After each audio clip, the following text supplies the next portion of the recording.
Welcome to Not Milk Never Milk. Subscribe if you're lactose intolerant. You start by confirming Resolve 18 or newer and that your system meets audio plugin requirements. This saves time later. Once done, pick a TTS engine, local for privacy and offline use, cloud for higher quality voices, and install the voice bundles or SDK. Make sure the voice files or API keys are accessible. Check paths and permissions. You're now ready to add TTS to your workflow inside Resolve instead of troubleshooting version conflicts mid-project. Now generate audio from your prepared script, breaking lines into phrases so deliveries feel natural.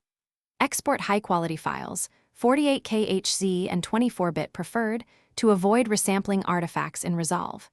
If you use Cloud TTS, batch requests to keep timing consistent and label files clearly.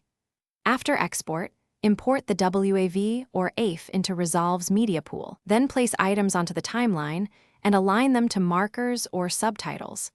This keeps lip sync. Finish by moving audio to Fairlight.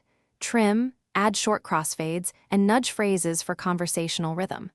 Then apply gentle EQ to reduce boxiness, light compression to level dynamics, and normalize so peaks sit under -3 dB for headroom.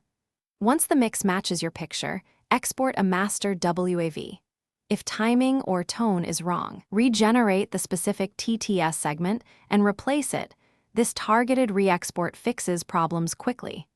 If you still hear glitches, check sample rate mismatches between source and project settings.